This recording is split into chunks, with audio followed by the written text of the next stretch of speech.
Jangan cuma besar mulut. Kalau kau memang sehebat itu, Coba tunjukkan mana ikan tangkapanmu.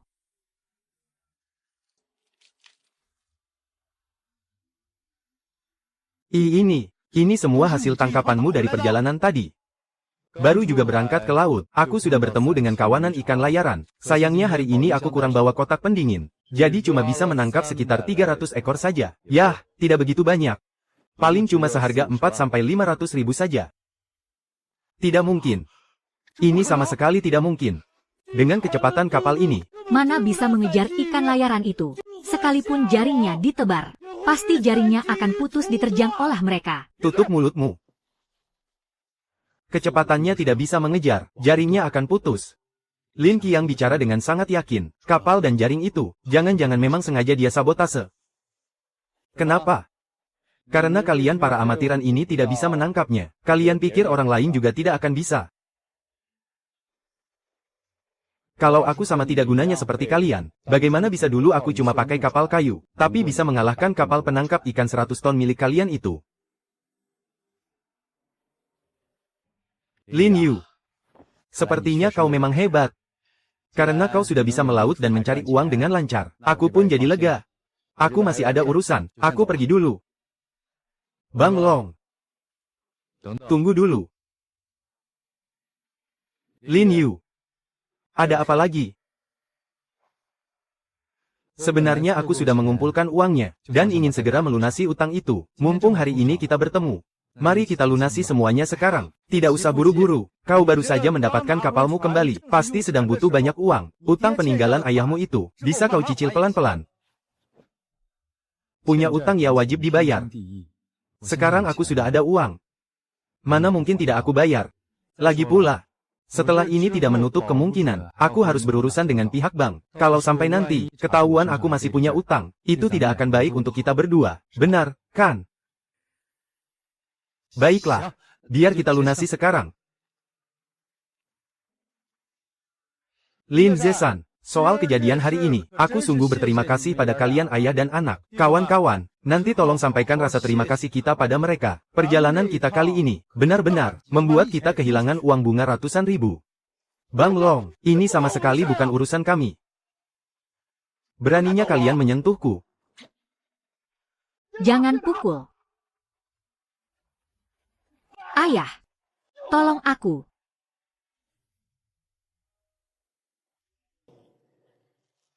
Ayah, aku benar-benar tidak terima.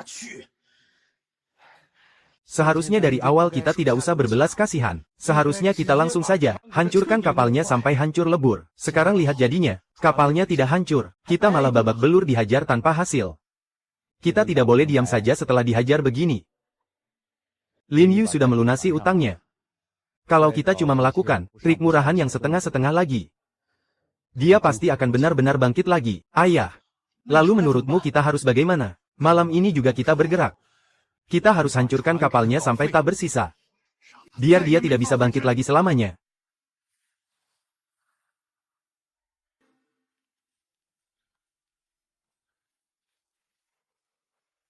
Dengan begini, satu wasiat mendiang ayahku sudah terpenuhi. Kau ini lumayan bernyali juga ya.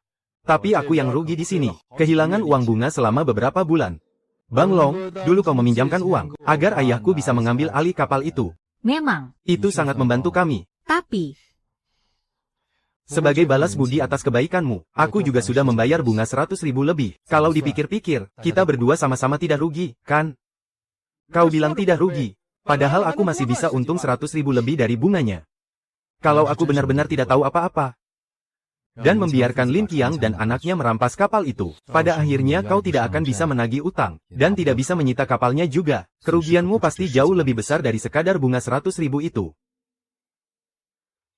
Baiklah, omonganmu ada benarnya juga. Lin Yu,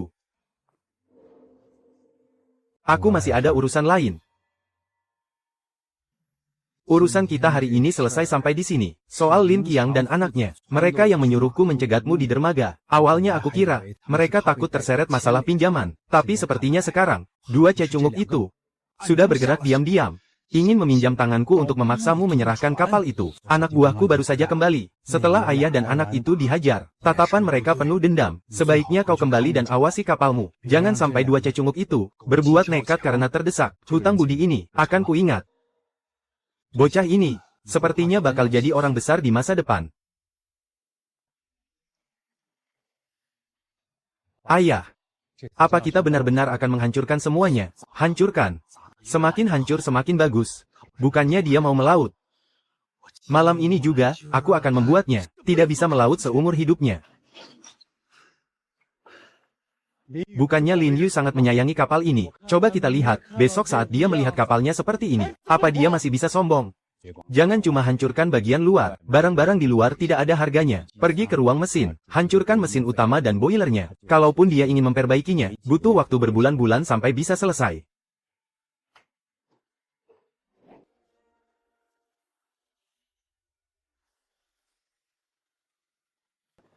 Asal kita menghancurkan bagian ini, kapalnya ini pasti akan langsung hancur total, kan? Hancurkan pipa pendinginnya. Lalu rusak katup boilernya. Dan alirkan air laut ke dalamnya. Air dingin yang menyentuh boiler panas, sudah pasti akan membuatnya meledak. Kandungan garam di air laut, juga akan mengikis abis boilernya. Nanti, seluruh boilernya akan rusak total.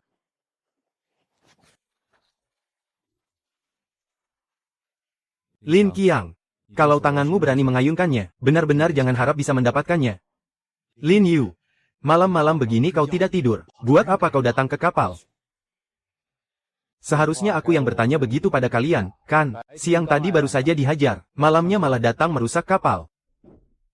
Kalian ayah dan anak, benar-benar tidak pernah kapok. Lalu kenapa kalau ketahuan? Kapal ini memang seharusnya milik keluarga kami. Kau menyentuh adikku, merusak kapalku.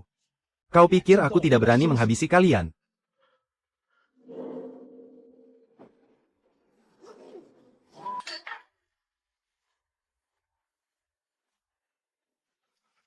Lin Yu, apa yang mau kau lakukan? Mau apa katamu? Membuatmu membayar perbuatanmu. Lin Yu, aku ini pamanmu. Beraninya kau menyentuhku, baru di saat seperti ini. Kau ingat kalau kau adalah pamanku. Merampas kapal. Mengusir kami berdua dari rumah. Dan sekarang malah mau merusak kapal. Saat kau melakukan semua itu. Apa kau pernah berpikir kalau kau itu pamanku? Itu. Seandainya kau bersikap pada pamanmu ini, sedikit lebih hormat. Mana mungkin aku bertindak sekejam ini? Ini semua karena kau yang terus mencari gara-gara denganku. Dasar keparat keras kepala. Aku yang berharap orang sepertimu mau mengakui kesalahan. Ternyata sama bodohnya. Sialan. Matilah kau.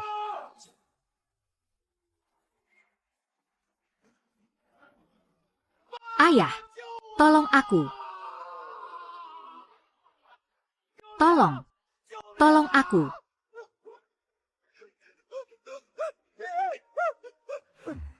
Minggir. Aku mau memanggil bantuan. Tadi saat kau merusak kapal. Bukannya kalian merasa hebat banget?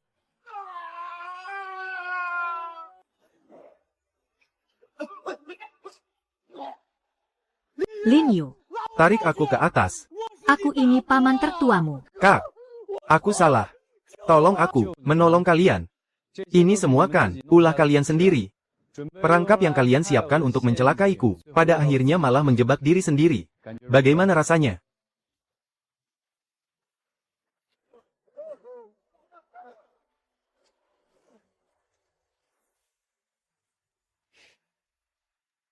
Nikmati saja baik-baik, ganjaran dari perbuatan jahat kalian sendiri. Kalian sudah dengar belum? Lin Zesan dan putranya, Lin Qiang, tengah malam tadi, ditolong orang dari dalam air. Padahal mereka berdua sudah melaut belasan tahun. Kok bisa-bisanya jatuh dari kapal? Terendam air hampir semalaman. Ku dengar tubuh mereka sampai kedinginan parah. Setidaknya sebulan mereka tidak akan bisa turun dari ranjang. Kak, bukannya keluarga paman sudah tidak punya kapal? Kenapa mereka bisa jatuh dari kapal ke laut? Mungkin mereka cuma menumpang bantu-bantu di kapal orang lain. Kalau begitu, kapan kita bisa naik ke kapal ayah lagi? Baru-baru ini kakak sudah mengeceknya. Ternyata lumayan banyak yang rusak. Sekarang sedang dibawa untuk diperbaiki. Nanti kalau sudah selesai, Xiao Hui boleh main di sana sepuasnya. Asyik. Tuan Lin. Tuan Lin, tolong tunggu sebentar. Manajer Sen ada urusan dengan Anda. Mohon luangkan waktu Anda ke restoran Sihai. Baiklah. Tuan Lin. Beliau ini adalah... Jadi kamu ya, orang yang berhasil menangkap ikan kakap garis emas itu. Ini aku. Kamu pasti sadar. Statusku ini bukanlah orang sembarangan. Karena aku sengaja memanggilmu. Tentu saja ada urusan penting. Bukankah seharusnya kamu pamer sedikit tentang bagaimana kamu menangkap kakap laut benang emas itu, agar aku lebih mempercayaimu? Soal seberapa hebat kemampuanku, pada akhirnya harus dibuktikan dengan tindakan, baru bisa terlihat. Mengenai kakap laut benang emas itu, setinggi apapun nilainya, pada dasarnya, itu hanyalah seekor ikan kakap. Pergi saja ke pelabuhan, pilih orang sembarangan, kemungkinan besar dia juga bisa menangkapnya. Satu-satunya yang sulit hanyalah bagaimana cara menemukan ikan itu. Tapi keberuntunganku selalu bagus, jadi saat aku menemukannya, aku langsung berhasil menangkapnya. Bagus, anak muda, sangat tenang, dan cukup arogan. Dengan posisiku ini, ahli pancing sehebat apapun, pasti bisa kutemukan. Tapi urusan yang harus kuselesaikan sekarang, justru tidak bisa dilakukan oleh ahli biasa. Yang sedang kucari adalah orang yang sangat beruntung. Pernahkah kamu melihat benda ini? Bentuk dan ukuran tulang ikan ini sangatlah aneh. Aku memang belum pernah melihatnya. Mendeteksi jejak ikan harta karun langka. Hadiah poin tangkapan bertambah 100. Fitur ensiklopedia telah diaktifkan. Nama spesies, ikan tulang giok sumsum emas. Sudahlah. Wajar kalau kamu belum pernah melihatnya. Aku yang terlalu memaksamu. Ikan tulang giok sumsum emas. Kau rupanya tahu tentang ikan ini. Hanya pernah dengar namanya. Kurang lebih tahu wujudnya. Katakan. Seperti apa wujudnya? Tubuh ikannya ramping memanjang. Dagingnya berwarna putih bersih. Jika terkena cahaya, akan berubah menjadi transparan. Saat masih hidup, tulangnya hitam seperti tinta. Sumsumnya menyerupai emas lunak. Setelah sumsumnya dikuras habis, tulangnya akan berubah seputih giok. Sama sekali tak kusangka. Perkataan ibuku ternyata benar. Karena kau tahu tentang ikan ini, berarti kau tak akan melewatkannya jika bertemu nanti. Tapi apa kau benar-benar punya keberuntungan untuk bisa menemukannya? Kau masih harus membuktikannya padaku. Sekarang pergilah. Soal bagaimana membuktikan kau pantas, beberapa hari lagi, tentu akan ada orang yang mencarimu. Tuan tua, kami tidak akan mengganggu Anda lagi. Tuan tua barusan, sepertinya bukan orang sembarangan. Aku juga kurang tahu. Aku cuma tahu, waktu ayahku menyerahkan kedai Sihai kepadaku. Pesan pertamanya adalah, jika ruangan khusus di lantai atas yang sengaja dikosongkan ini, kedatangan tamu, kerahkan segala cara untuk memenuhi permintaannya. Risikonya memang besar, tapi imbalannya sangat luar biasa. Aku tidak tahu apa tepatnya yang dia minta darimu, tapi aku tahu, alasan kedai Sihai bisa bertahan di pelabuhan Yazhou dan terus berdiri kokoh sampai sekarang adalah karena dulu ayahku berhasil menjamunya dengan baik dan membuat tuan itu merasa puas. Saya mengerti. Tenang saja, saya akan memenuhi permintaannya.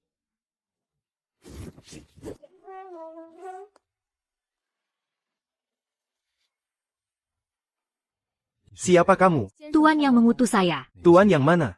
Tuan yang berada di lantai atas restoran Sihai. Tuan meminta Anda melaut dalam waktu 3 hari dan menangkap seekor ikan bibir kuning seberat 15 jin. Ini adalah uang muka pelayaran kali ini. Setelah tugas ini selesai, akan ada imbalan besar lainnya. Aku mengerti. Aku terima tugas ini. Tapi lain kali kalau ada urusan, tolong ketuk pintu dengan sopan. Jangan asal menerobos masuk saat aku sedang tidur. Akan saya ingat. Kamu belum mau pergi. Tuan menugaskan saya untuk mengawasi Anda. Mengawasi. Tentu saja saya harus mengikuti Anda setiap saat. Tuan Lin, tolong jangan membuang-buang waktu. Kita berangkat sekarang. Nona. Karena aku sudah menerima tugas ini, tentu saja aku punya pertimbangan dan rencanaku sendiri. Aku tidak akan diam saja melihat tugas ini gagal. Jadi tolong berikan sedikit kepercayaan kepadaku, bisa? Tuan Lin, segala bentuk penundaan bisa menyebabkan kesalahan jadwal selanjutnya. Mohon kerjasamanya. Lalu bagaimana kalau aku bilang, malam ini aku tidak akan melaut? Kalau begitu, setelah saya pertimbangkan, saya akan turun tangan untuk menyingkirkan hambatannya.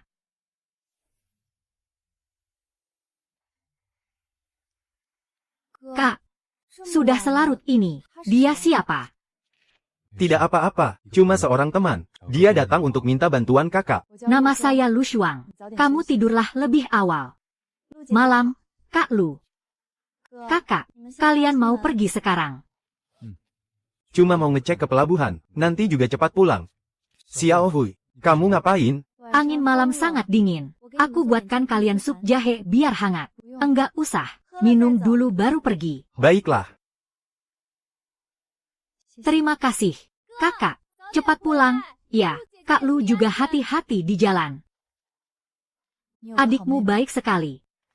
Kalau begitu, kamu seharusnya lebih mementingkan tugas dari Tuan. Dia berhak mendapatkan kehidupan yang lebih baik. Kalau soal itu, kamu tidak perlu mengajariku.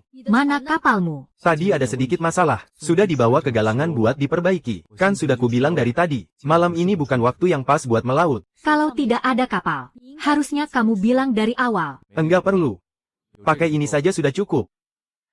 Kamu mau pakai perahu ini untuk menyelesaikan tugas dari Tuan. Lin Yu, kamu mau pakai perahu kayu reot ini buat menyelesaikan tugas dari Tuan. Perahu ini bahkan tidak bisa menampung ikan seberat 15 jin. Kamu tahu tidak ikan bahaba itu ikan seperti apa? Ikan bahaba itu sangat waspada. Mereka lebih banyak hidup di area karang laut dalam dan berkeliaran di titik pertemuan arus bawah laut. Apalagi raja ikan bahaba yang beratnya mencapai 15 jin. Itu sama sekali bukan tangkapan di perairan dangkal. Yang bisa kamu dapatkan cuma dengan asal tebar jaring. Cuma modal perahu kayu ini. Jangan harap bisa menangkapnya. Bahkan untuk mencapai perairan tempat ia biasa muncul saja. Sudah sangat sulit. Kalau ombaknya sedikit lebih besar. Kamu dan perahumu ini mungkin tidak akan bisa kembali. Nona sendiri yang bilang, ini hanya sulit. Bukan berarti mustahil. Kamu sengaja marah kepadaku, kan? Karena tadi aku mendesakmu untuk pergi melaut. Makanya sekarang kamu sengaja menggunakan perahu kayu reot ini untuk mengelabuiku. Lin Yu, aku tahu tindakanku sebelumnya memang kurang sopan. Tapi apa yang kamu lakukan sekarang? Tidak ada gunanya sama sekali untuk menyelesaikan tugas kita. Kamu hanya membahayakan dirimu sendiri. Dan juga menyusahkan Lin Hui. Nona Lu, yang menangkap ikan itu aku. Sebelum orang awam menceramahi ahlinya, sebaiknya lihat dulu hasilnya. Kalau Nona merasa aku hanya membuang-buang waktu, Nona bisa menunggu saja di darat. Baik. Aku ingin lihat, dari mana datangnya rasa percaya dirimu itu. Tepi perairan dangkal, spesies ikan target, ikan bahaba, rekomendasi, terus maju lebih dalam.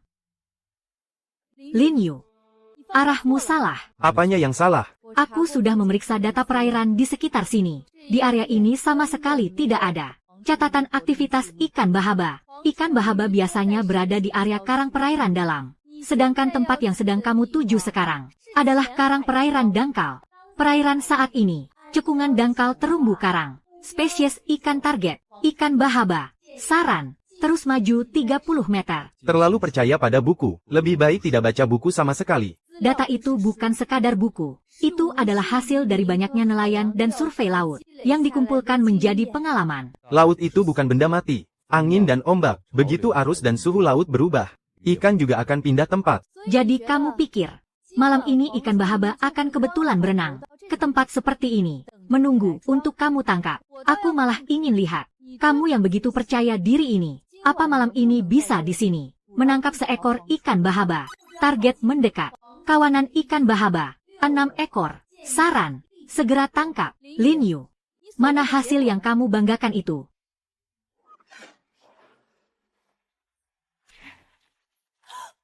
Ikan bahaba. Benaran ikan bahaba. Di area karang laut dangkal seperti ini, bagaimana bisa benar-benar ada ikan bahaba? Dorongan angin dan ombak, perubahan suhu air, migrasi untuk bertelur. Selama di sekitar sini ada tempat yang cocok. Batu karang untuk tempat sembunyi ikan bahaba. Kenapa ikan bahaba tidak mungkin muncul? Tapi ini tidak masuk akal. Pakai logika biasa tidak akan bisa menangkap ikan.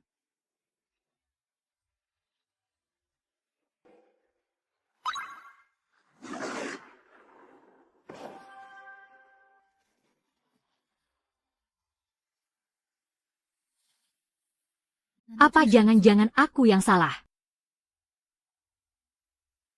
Lin Yu, kamu memang hebat. Tapi yang Tuan inginkan itu, ikan bahaba di atas 7,5 kilo. Dan ini kebanyakan, cuma ikan seberat 2-3 kilo. Yang paling besar, juga baru sekitar 5 kilogram. Walaupun kamu menangkap puluhan, atau ratusan ekor, kalau beratnya tidak memenuhi syarat, tetap saja sia-sia. Buat apa buru-buru?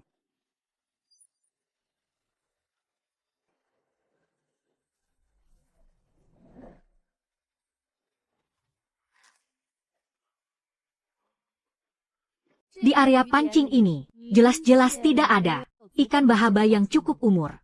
Sebaiknya kamu coba ganti ke lokasi lain untuk mencarinya. Kalau yang ini, beratnya setidaknya 10 kilogram. Bersabarlah sedikit pada lautan. Itu tidak akan pernah salah.